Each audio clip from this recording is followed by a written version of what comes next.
आंध्र प्रदेश में इस बार आम की बम्पर पैदावार किसानों के लिए खुशखबरी नहीं बल्कि बड़ी मुसीबत बन गई है।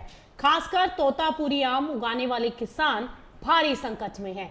खेतों में आम की भरमार है लेकिन खरीदार कम है। नतीजा ये है कि किसान को लागत भी नहीं मिल पा रही। हालात इतने गंभीर हो गए कि केंद्र सरकार ने पूरे मामले की जांच और समाधान के लिए ICAR की हाई लेवल एक्सपर्ट कमेटी बना दी है। उत्पादक राज्य है। राज्य में करीब 3.99 लाख हेक्टेयर में आम की खेती होती है और हर साल लगभग 52.65 लाख मीट्रिक टन आम का उत्पादन होता है। इसमें सबसे बड़ा हिस्सा तोतापुरी किस्म का है, जिसका इस्तेमाल खाने से ज्यादा जूस, पल्प, प्यूरी और प्रोसेस्ड प्रोडक्ट बनाने में किया जाता है। इस साल तोतापुरी का उत्पादन और बढ़ गया, लेकिन मांग उसी रफ्तार से नहीं बढ़ी।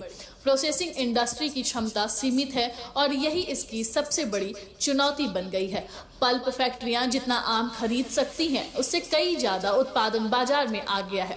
ऊपर से पश्चिम एशिया के देशों में मैंगो पल्प की मांग कमजोर पड़ने और निर्यात प्रभावित होने से बाजार में सप्लाई का दबाव और बढ़ गया है। हालात ऐसे हैं कि किसानों को खेत पर सिर्फ 4 से 6 रुपए प्रति किलो का भाव मिल रहा है, जबकि किसानों का कहना है कि उनकी उत्पादन लागत ही 12 रुपए प्रति किलो बैठती है। यानी हर किलो आम बेचने पर उन्हें सीधा नुकसान उठाना पड़ रहा है। किसानों की शिकायत के बाद केंद्रीय मंत्री शिवराज सिंह चौहान ने ICAR के तहत एक हाई लेवल एक्सपर्ट कमेटी गठित की है। ये कमेटी सिर्फ कीमतों की जांच नहीं करेगी बल्कि पूरे तोतापुरी वैल्यू चेन का अध्ययन करेगी।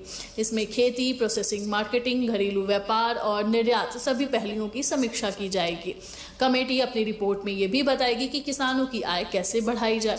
इसके लिए प्रोसेसिंग क्षमता बढ़ाए, नए निर्यात बाजार तलाशने, वैल्यू एडिशन को बढ़ावा देने, किसान उत्पादक संगठनों यानी FPOs को मजबूत करने की और सप्लाई चेन में सुधार जैसे सुझाव दिए जाएंगे। ये पूरा संकट एक बार फिर दिखाता है कि सिर्फ रिकॉर्ड उत्पादन ही किसानों की समृद्धि की गारंटी नहीं है। अगर प्रोसेसिंग बाजार और निर्यात की व्यवस्था उत्पादन के साथ कदम नहीं मिला पाती तो बम्पर फसल भी किसानों के लिए घाटे का सौदा बन जाती है। अब सबकी नजर ICAR की रिपोर्ट पर है, जिससे इस संकट का स्थायी समाधान निकालने।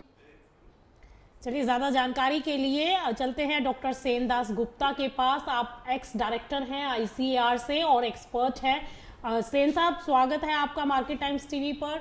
डॉक्टर साहब, सबसे पहले तो ये जानना चाहेंगे कि जो इतनी प्राइसेस में गिरावट आ गई, इसके पीछे की वजह क्या मानते हैं? ओवर सप्लाई या फिर सिस्टम की फेलियर है?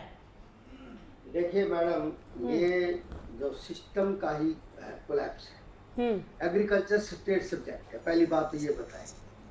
जब एग्रीकल्चर स्टेट सब्जेक्ट है तो इसमें ICAR का रोल इस चीज के अंदर बहुत कम आता है। ICAR रोल का आता है क्या है कि प्रोडक्शन बढ़ाने में, नंबर 1 टेक्नोलॉजी देने में, नंबर 2 अवेयरनेस प्रोग्राम या फार्मर को जो भी है ट्रेनिंग का काम है। ठीक है। बाकी जो ओवरऑल देखा जाए कंट्री के अंदर आज की डेट में production of fruits and vegetable is more than the food production and but साथ के साथ हमको जो गवर्नमेंट को सोचना चाहिए कि पैरेलल में प्रोसेसिंग यूनिट नहीं लगेंगे तो इसका वैल्यू एडिशन नहीं होगा। अब हिंदुस्तान के अंदर वैल्यू प्रोसेसिंग कितना है? मुश्किल से 5-7% है, जबकि विदेशों के अंदर इसका प्रोसेसिंग बहुत ज्यादा है। अब ये जब चीजें पैरेलल नहीं चलेगी, हम प्रोडक्शन बढ़ाना डिफिकल्ट नहीं है, कितना मर्जी प्रोडक्शन कर लीजिए।